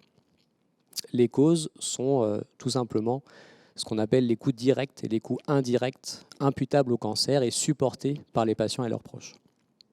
Donc ces coûts directs vont être par exemple les restes à charge liés à la prise en charge médicale, mais également les dépenses supplémentaires pour adapter le logement, pour les moyens de transport. Et dans les coûts indirects, on retrouve essentiellement les pertes de revenus. Ces causes vont être associées à des conséquences intermédiaires dans lesquelles on recense notamment les comportements d'adaptation financière et les capacités d'adaptation financière, ainsi que les conséquences psychologiques. Dans les comportements d'adaptation financière, ça peut être tout simplement des patients qui vont réduire leurs dépenses pour faire des économies, mais on retrouve aussi une dimension qui nous intéresse beaucoup, notamment au centre Henri Becquerel, c'est l'impact potentiel sur l'observance des traitements, sur la qualité des suivis, puisque certains patients, notamment les plus défavorisés, peuvent être amenés à rompre leur suivi ou à ne pas réaliser certaines prises en charge et du fait des difficultés financières. Et en fait, l'effet cumulé des causes et des conséquences intermédiaires constitue l'aspect multidimensionnel de l'impact socio-économique des cancers. Donc en fait, l'impact socio-économique peut être défini globalement comme les changements de qualité de vie dans les dimensions relatives à l'aspect social et économique de la qualité de vie des patients et de leurs proches, imputables au cancer et liés à des dépenses personnelles ou à des pertes de revenus. Dans ce cadre conceptuel, on recense aussi ce qu'on appelle des facteurs de confusion qui vont modérer l'association qui va pouvoir exister entre les causes et l'outcome. En fait, c'est des facteurs qui vont être liés à la fois aux causes et à la fois à l'impact socio-économique. On peut prendre l'exemple, par exemple, voilà, on a les disease characteristics, on peut prendre l'exemple des cancers métastatiques qui vont avoir un impact sur les coûts des traitements, puisque c'est des traitements qui vont être plus lourds, mais qui peuvent aussi avoir un impact direct sur la qualité de vie des patients lié à cette charge financière supplémentaire. Concernant l'impact socio-économique des cancers en France, je vais vous présenter quelques résultats choisis de l'étude VICAN5 qui a déjà été évoquée précédemment. Un premier résultat intéressant concerne les inégalités de revenus dans la population des patients atteints de cancer. Pour illustrer ces inégalités, on utilise souvent la représentation de Lorenz ou la courbe de Lorenz, où vous avez dans l'axe des ordonnées le revenu cumulé en pourcentage dans la population des patients atteints de cancer. En abscisse, vous avez le nombre de ménages cumulés en pourcentage. Et la droite grise représente la situation idéale et virtuelle d'une équité parfaite, c'est-à-dire quand, par exemple, 50% des ménages détiennent 50% des revenus. Ce n'est pas ce qu'on observe, à la fois dans la population des patients atteints de cancer, mais également en population générale. Et en fait, dans ce type de représentation, plus la courbe observée est éloignée de la droite grise, plus la situation est inégalitaire. Là, vous avez les résultats de l'étude VICAN5 qui concerne des patients atteints de cancer. Et on voit sur cette représentation que 50% des ménages détiennent seulement 20% des revenus. On pourrait le formuler autrement en disant que les autres 50% de patients détiennent 80% des revenus. Et ce qui est intéressant de constater, c'est que la situation dans la population des patients atteints de cancer est encore plus inégalitaire que dans la population générale. Un autre résultat intéressant qui est mis en avant dans l'étude, c'est que plus d'un quart des personnes ont vu leurs revenus baisser 5 ans après le diagnostic de cancer. C'est plus souvent des femmes, des patients de moins de 60 ans, des personnes seules, notamment lorsqu'il y a des enfants à charge, des personnes qui ont connu une séparation dans leur couple.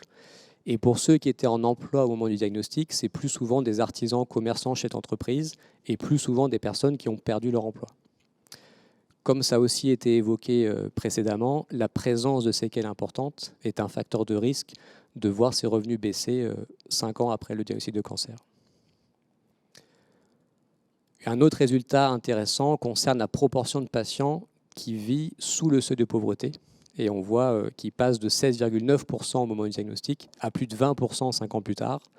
Et là, ça concerne les personnes peu ou pas diplômées, célibataires avec au moins un enfant à charge. Et concernant les patients qui étaient en emploi au moment du diagnostic, ça concerne plus souvent les emplois d'exécution, les personnes qui occupaient un CDD, les travailleurs indépendants et encore une fois les personnes qui ont perdu leur emploi. Encore une fois, la présence de séquelles importantes est un facteur de risque de passer sous le seuil de pauvreté. Un dernier résultat relatif à l'emploi, c'est qu'une personne sur 5 qui était en emploi au moment du diagnostic ne travaille plus 5 ans après. Là, ça concerne les plus de 50 ans, encore une fois les peu ou les non diplômés, les personnes seules, les personnes qui occupent un contrat de travail précaire, les personnes les moins expérimentées. Les salariés sont plus représentés que les indépendants. Et encore une fois, la présence de séquelles, mais également l'évolution péjorative de la maladie est un facteur de risque. Et quand ça a été évoqué aussi par Olivier en introduction, mais lorsqu'on regarde ces résultats par rapport à l'association qui peut exister sur le maintien en emploi ou sur le revenu, on voit que c'est souvent des groupes de personnes qui sont les plus vulnérables sur le marché du travail. L'étude Vigan 5 a aussi mis en avant que 62,7% des patients avaient bénéficié d'un aménagement de travail entre le diagnostic et 5 ans après le diagnostic. C'était plus souvent des femmes, des personnes qui étaient à temps plein au moment du diagnostic. C'était plus souvent des salariés du public et plus souvent des personnes en CDI. Et ce qui est intéressant de voir, c'est que ce dispositif était globalement apprécié, vu que 3 quarts des personnes étaient satisfaites, et ce dispositif était corrélé au fait d'être en emploi à 5 ans. Concernant les temps partiels thérapeutiques, un peu moins d'un patient sur 4 en a bénéficié au cours du suivi. Et là aussi, c'était corrélé au fait d'être en emploi à 5 ans. Et après un arrêt maladie, c'était associé à une reprise de l'emploi plus rapide. Mais attention, quand on s'intéresse à l'association qui peut exister entre maintien en emploi et temps partiel thérapeutique ou aménagement du temps de travail, il faut avoir en tête qu'il peut y avoir un potentiel effet de sélection, comme on dit, c'est-à-dire que dans certains cas, ce n'est pas forcément le temps partiel thérapeutique qui a favorisé le maintien en emploi, mais plutôt que le temps partiel thérapeutique a été proposé à des salariés, a été proposé ou accordé à des salariés pouvant se maintenir à leur poste ou pouvant être classés dans leur entreprise. Donc en conclusion, la lutte contre l'impact socio-économique des cancers, c'est une partie intégrante de la prise en charge des patients atteints de cancer. Olivier l'a dit, c'est intégré à la notion de prévention tertiaire. Dans tous les cas, c'est une thématique qui est présente dans tous les plans cancer depuis 2003, avec des formulations plus ou moins différentes. Et il y a plusieurs pistes, et je terminerai là-dessus, il y a plusieurs pistes qui sont envisagées dans la stratégie décennale 2021-2030, notamment en lien avec la sensibilisation des professionnels de santé, c'est ce qu'on essaie de faire ce soir, mais également avec l'accompagnement des entreprises ou la simplification des démarches. Il a aussi été proposé d'élargir les possibilités d'aménagement du temps de travail, et plusieurs dispositifs actuellement ne sont ouverts qu'aux personnes bénéficiaires d'une reconnaissance de la qualité de travailleur handicapé. Or, certains malades atteints de cancer ne sont pas bénéficiaires de cette possibilité et il serait probablement pertinent d'élargir ce type de dispositif à des publics plus larges. Merci pour votre attention. Merci beaucoup Thomas, c'était très clair. Et puis on le voit très bien, voilà, au jour d'aujourd'hui, pas simplement se contenter d'une photographie, d'une évaluation, mais de pouvoir proposer des mesures d'intervention. On en reparlera au cours des questions. Pour finir et en conclusion, donc Patricia Fleury, qui est infirmière en pratique avancée, qui a une partie de son activité dont elle parlera autour justement d'un parcours de rétablissement dans les suites des traitements, voilà, va nous faire une conclusion synthèse en quelque sorte des différentes présentations. Bonsoir.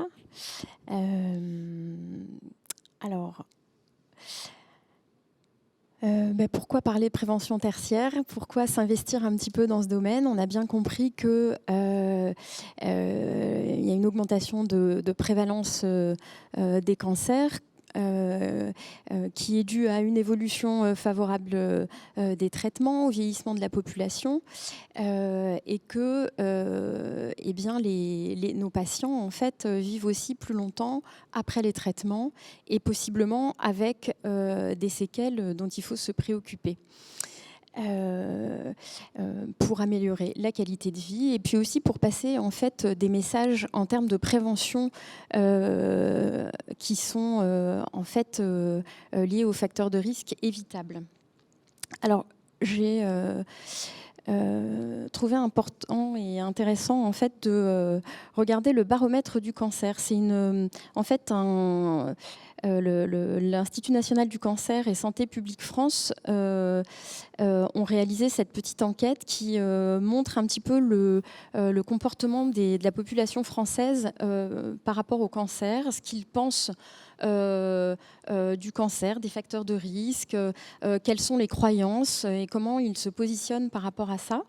En fait, on voit que une grande partie de la population pense que de toute façon, le cancer est inévitable et qu'il n'y a rien à faire. Donc, il n'y a pas de...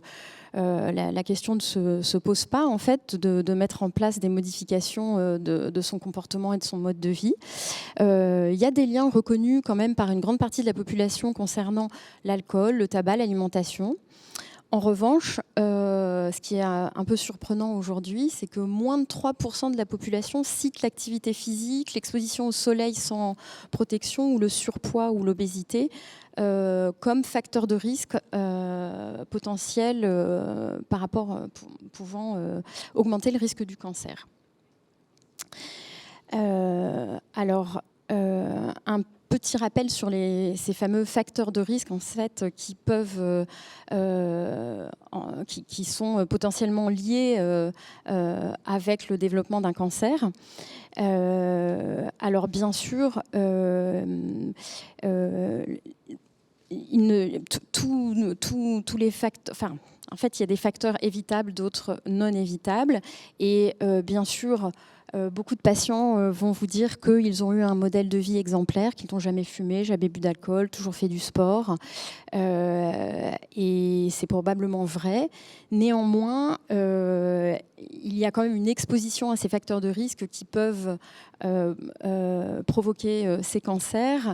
Et on sait donc que 40% des cancers pourraient être évitables si on modifier un petit peu nos comportements vis-à-vis du tabac, de l'alcool, de l'alimentation, d'exposition aux UV, et avoir limité la sédentarité, etc. Donc nous avons tous un rôle à jouer à l'hôpital, en ville, pour sensibiliser, éduquer les patients et nos collègues aussi, nos proches, les aidants. Il faut vraiment impérativement parler de cette thématique et aider aussi en fait les personnes à faire le tri dans les informations qui sont reçues par rapport à ça, parce qu'il y en a beaucoup. Et si je prends par exemple l'alimentation, on trouve beaucoup de choses sur le fait de, par exemple, il faut par exemple ne pas consommer de produits laitiers parce que les produits laitiers augmentent des facteurs inflammatoires et donc sont pourvoyeurs de cancer. Ou beaucoup d'informations qui sont quand même à revoir, à rediscuter et en tout cas laisser toujours la porte ouverte aux patients et les informer par rapport à tout ça. Et c'est important de développer des stratégies pour accompagner les patients face à cette prévention. Alors à Becquerel, on a choisi de mettre en place un parcours de rétablissement. Donc une fois les traitements terminés, en parallèle de la surveillance qui est proposée par les médecins pour s'assurer que la maladie ne revient pas. L'idée est là, en fait, d'accompagner les personnes pour qu'elles s'adaptent mieux à cette nouvelle situation qui est créée par la maladie et les traitements et qui, potentiellement, on l'a bien compris, peut engendrer des séquelles. Ça veut dire qu'on va intégrer un nouveau suivi personnalisé, avec des consultations, si besoin, dédiées à cette prévention tertiaire, à cette nouvelle prise en charge des séquelles de la maladie et des traitements. C'est vraiment important d'identifier des facteurs de risque et des vulnérabilités. Alors, plus c'est fait tôt dans la prise en charge et mieux c'est, mais parfois on détecte encore des choses à ce stade, en fait, une fois que le gros des traitements est passé.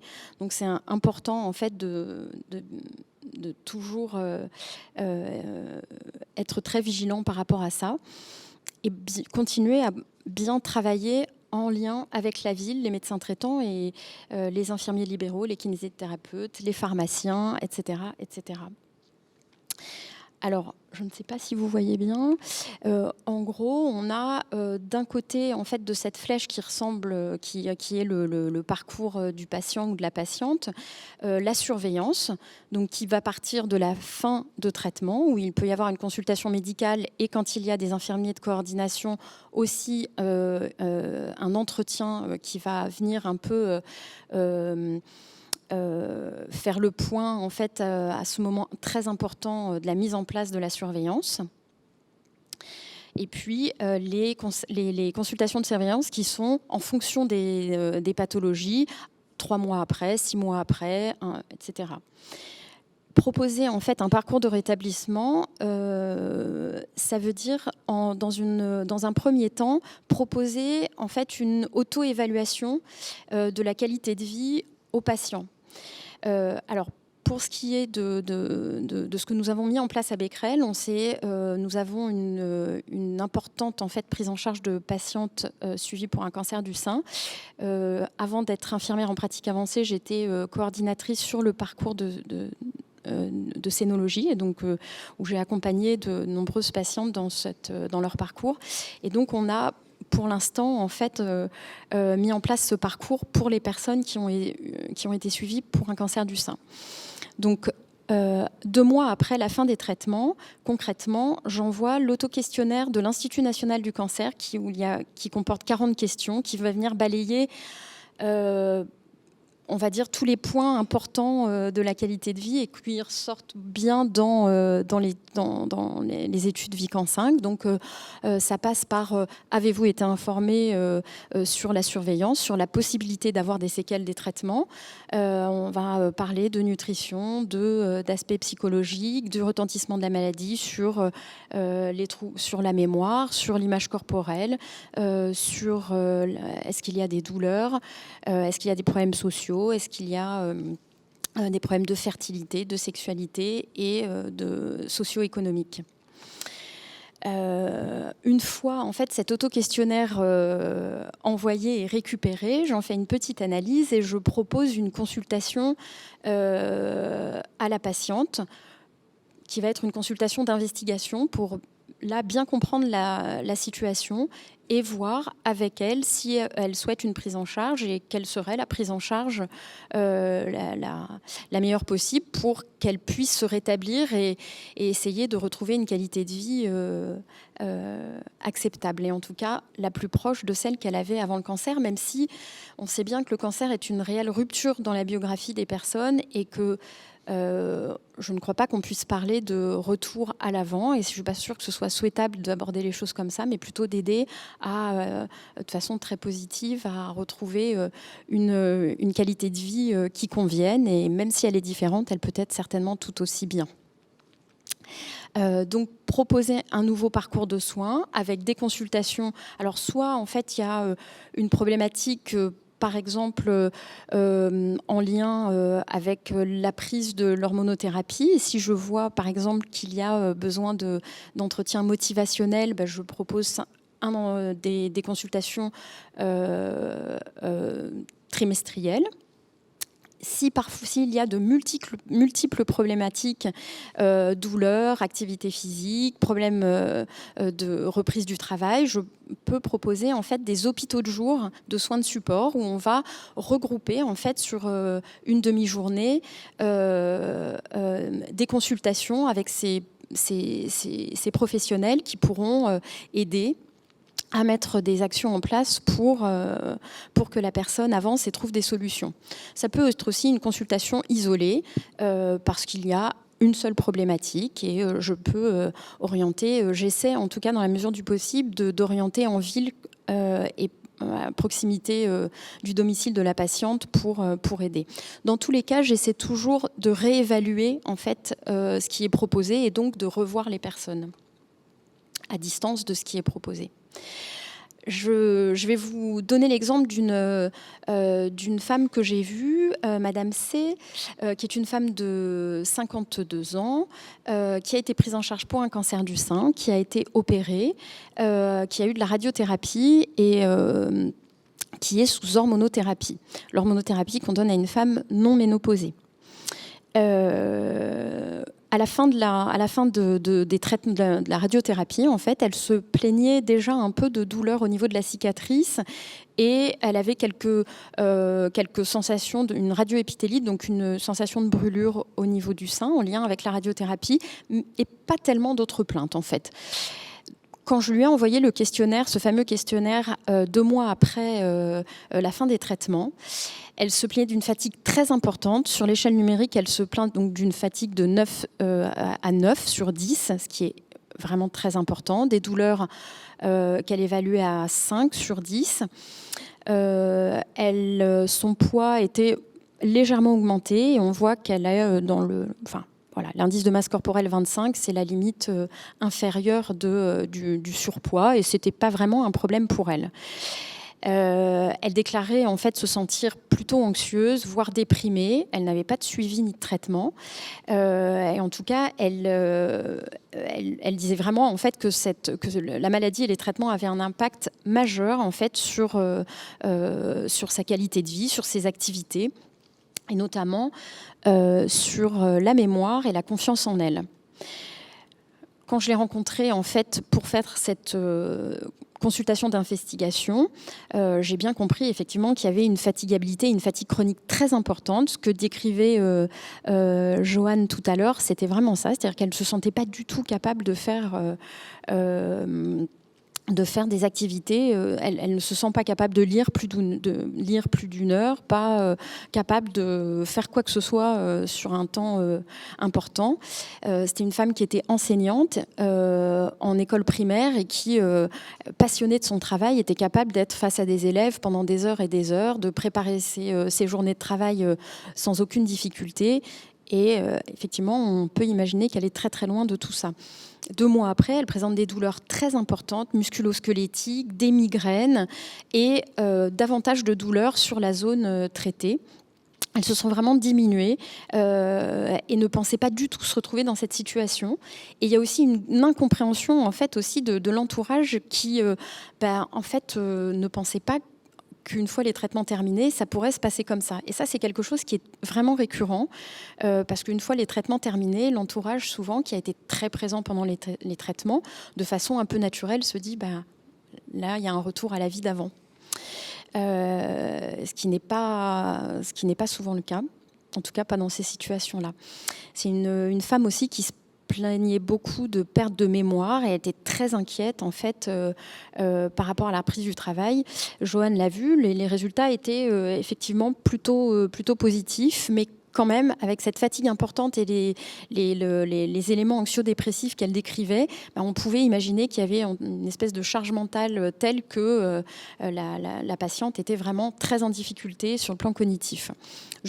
Donc, d'un commun accord avec elle, je lui ai proposé une consultation douleur, de rencontrer un médecin du sport pour anticiper un petit peu, une fois que les douleurs seraient un peu apaisées, pouvoir mettre en place de l'activité physique adaptée, et un suivi psychologique, et de la revoir pour évaluer tout ça par la suite. Non, je ne vais pas y arriver. Non, toujours pas. Ah non, mince. Je suis pas sur le bon. C'est bon, pardon. Donc, elle a mis assez rapidement une activité adaptée en place avec de la marche, de la gymnastique pilates, donc des choses assez douces, et elle envisage aussi du renforcement musculaire. En revanche, on voit que ce qui a été mis en place en douleur ne lui a pas convenu. Ça ne l'a pas soulagée et du coup, je l'ai vue je l'ai revue en fait avec le médecin de la douleur pendant la consultation pour qu'on essaie de comprendre un petit peu mieux ce qui se passait. Puis il y avait de nouveaux symptômes en lien avec l'hormonothérapie qui étaient très gênants, des bouffées de chaleur diurnes, nocturnes, donc très gênantes avec un impact sur le sommeil et avec là une inquiétude de plus en plus importante quant à la reprise du travail. Donc on a proposé d'autres solutions en fait pour prendre en charge la douleur, des solutions aussi telles que l'hypnose non médicamenteuse parce qu'il y avait une problématique d'intolérance à pas mal de traitements. De l'acupuncture pour aussi essayer d'avoir une prise en charge un peu globale par rapport aux effets de l'hormonothérapie et essayer aussi de délocaliser un petit peu la prise en charge en ville et d'essayer de l'orienter vers une psychologue de ville. En fait, il faut bien se dire que on ne sort pas de baguette magique malheureusement et qu'on essaie de trouver des solutions ensemble et d'avancer progressivement. En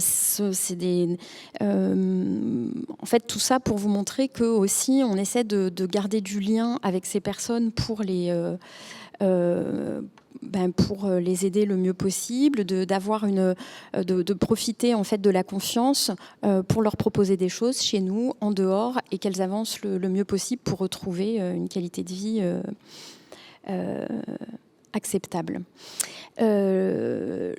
Juste un petit retour en fait sur ce questionnaire que j'envoie parce que c'est assez intéressant et ça va faire écho avec ce que l'étude Vican 5 a évoqué. On voit en fait, alors j'ai 36% de retour sur les questionnaires. Ça donne une petite information qui est assez fiable. En tout cas, on voit que les personnes, elles déclarent une fatigue globalement importante. La fatigue, elle est très souvent supérieure à 5, entre 5 et 9. Un tiers des patientes déclarent avoir besoin d'un soutien psychologique et n'en ont pas eu, et n'en ont pas au moment où elles répondent. Plus de 70% déclarent avoir des troubles de la mémoire et de la concentration. Beaucoup en fait aussi ne se retrouvent plus en fait dans leur intégrité corporelle. Elles manquent de confiance et la relation avec autrui pose problème depuis la prise en charge. On a déjà un petit peu parlé de l'évaluation de la douleur. Donc effectivement, on voit que plus de 80% des personnes se plaignent de douleur avec des retentissements sur le sommeil et sur les activités du quotidien. On voit là que au niveau de l'activité de nombreuses personnes n'ont pas pu reprendre le travail et ne se sentent pas forcément en capacité de reprendre, mais certaines sont aussi très motivées et prêtes à être aidées. Donc pour conclure, ce qu'il est important de savoir, c'est de se dire que peut-être qu'on peut essayer de mettre en place un continuum de prévention depuis l'annonce jusqu'à ce parcours de rétablissement, qu'il est important de mettre en place une prise en charge multimodale avec une identification précoce des vulnérabilités et des fragilités. Repérer les besoins des patients et les orienter vers des soins de support adaptés ou de l'éducation thérapeutique, c'est vraiment indispensable dans ces situations.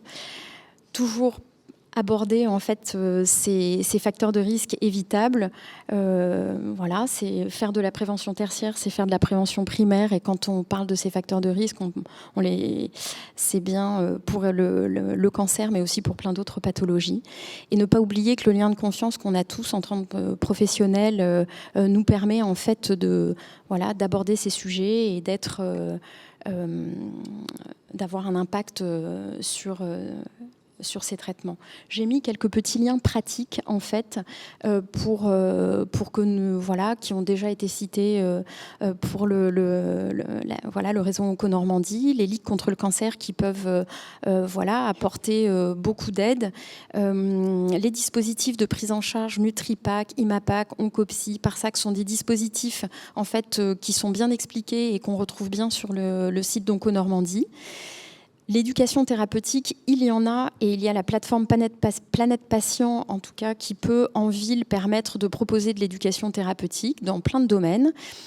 Pour l'aide à la reprise du travail, il y a une consultation d'aide à la reprise du travail au CHU de Rouen, qui est très très bien et dont j'ai mis le lien, et My Cancer Network, qui est aussi une plateforme qui est accessible à tous et à tous nos patients.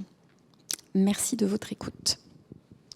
Merci beaucoup Patricia, c'était un exercice un peu compliqué, une synthèse en un temps court sur un sujet aussi compliqué. Vous l'avez bien compris que la consultation, la surveillance classique était uniquement centrée sur finalement est-ce que le patient récidive ou pas, doit être évolue. Même si c'est difficile de proposer ça à toutes les patientes, mais tu l'as très bien dit, il faut aller dépister les fragilités, les vulnérabilités et ouvrir sur autre chose. Voilà. Est-ce qu'il y a des questions dans la salle ? On a une question pour un des intervenants sur ce qui s'est mis en place, sur... Joanne, tu nous as dit finalement 50% des patients ont des troubles. Qu'est-ce qu'on en fait ? Parce qu'on poursuit le sujet depuis quelques années. Elles ont des troubles, on fait des tests. Finalement, sur les tests, il n'y a pas forcément grand-chose qui ressortent. Les tests qu'on fait, au final, ils sont pas assez sensibles à l'heure actuelle pour détecter les troubles légers à modérés. Donc, du coup, on est plutôt sur la plainte des patients. Donc là, l'objectif, c'est de retrouver les cofacteurs. Donc là, comme on disait, c'était dépression. Après, pour les patients qui prennent vraiment des troubles, qui sont en difficulté, en effet, la dynamique, c'est après de proposer une prise en charge adaptée qui va être plutôt de l'ordre de la rééducation cognitive, des choses comme ça. Mais ce qui fait que les patients doivent revenir au final au centre pour pouvoir faire ce genre d'atelier. Et en libéral, c'est encore un peu compliqué. Donc c'est vrai que généralement, les patients, quand même, par expérience, quand on les revoit plusieurs mois après ou un an après, avec la reprise de l'activité, il y a une autostimulation qui se fait, donc il y a une sorte de récupération, une adaptation à ces troubles. En gros, au final, j'ai des troubles cognitifs, mais maintenant, je fais plus de listes, je me mets des rappels, donc des habitudes de vie, au final, qui se mettent en place sur une sorte de handicap invisible, j'ai envie de dire. Mais c'est vrai que là, même là, Patricia, elle a bien montré que juste au sortir de la chimiothérapie, généralement, il n'y a pas grand-chose qui se passe. Et puis, vous voyez, quand on envoie un questionnaire 2 mois après, 3 mois après, et là, on monte à 70% des patients qui se disent au final, ça marchait bien pendant la chimiothérapie, mais là, c'est plus compliqué aujourd'hui. Et c'est des patientes qu'on voit plus spécialement ou qui reviendront en surveillance 3 mois après, dans une dynamique où il y a l'activité professionnelle qui doit reprendre, voire même, au final, chez les patients les plus âgés, une perte d'autonomie qui peut s'installer quand même. L'activité physique, ça marche. Ça marche pour tout. De toute façon, on a vu dans toutes les présentations, on a l'activité physique. À l'heure Sauf actuelle, dans ta présentation. Mais il doit y avoir des choses.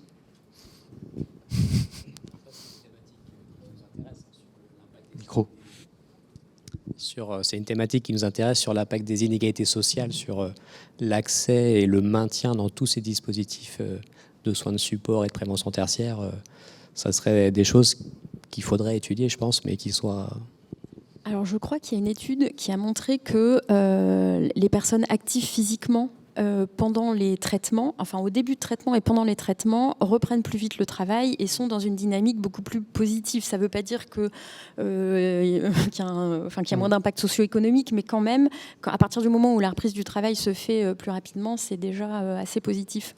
Après, il faut encore qu'ils accèdent à la pratique de l'activité physique. Tout à fait. C'est un peu ce que je voulais dire, c'est qu'il y a, pour dire le terme, il y a ce qu'on appelle l'universalisme proportionné, qui consiste à proposer des démarches de prévention universelle à l'ensemble de la population. Et il y a des rapports, des travaux, notamment du Haut Conseil de la santé publique, qui a montré que ce type de démarche avait tendance à creuser les inégalités, vu que les plus favorisés, les plus aisés en bénéficiaient, y répondaient bien, alors qu'une partie de la population moins aisée n'y avait pas accès.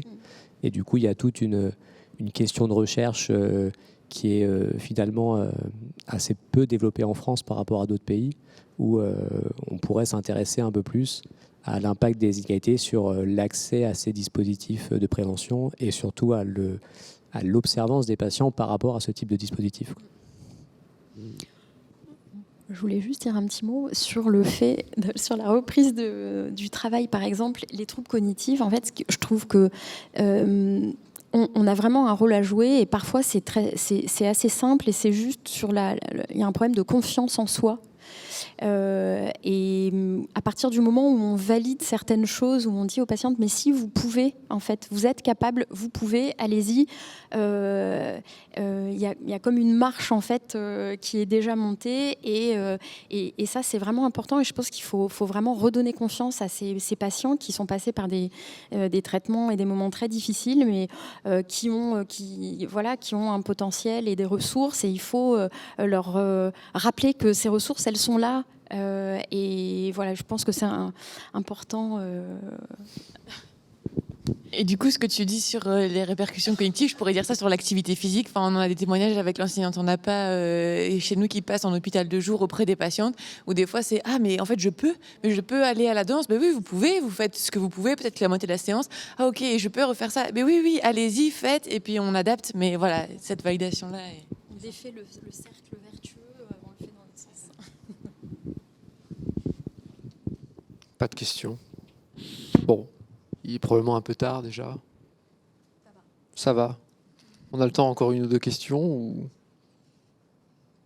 Je pense qu'on peut conclure. On peut conclure. Merci beaucoup pour la qualité de vos interventions, très riches. Moi, je vous propose qu'on se retrouve pour un prochain rendez-vous Becquerel le mardi 17 septembre, toujours à la même heure, toujours les mêmes modalités, soit en distanciel, soit en présentiel.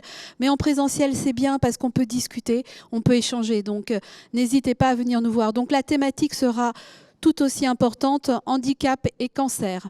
Voilà, je vous souhaite une bonne fin de journée, un bel été, même s'il ne commence pas très bien. Et puis surtout, on se retrouve à la rentrée au mois de septembre, le 17 septembre. Merci à tous. Merci. On se retrouve aussi pour un moment de convivialité dans l'espace de l'Institut de formation, tout de suite en sortant tout droit.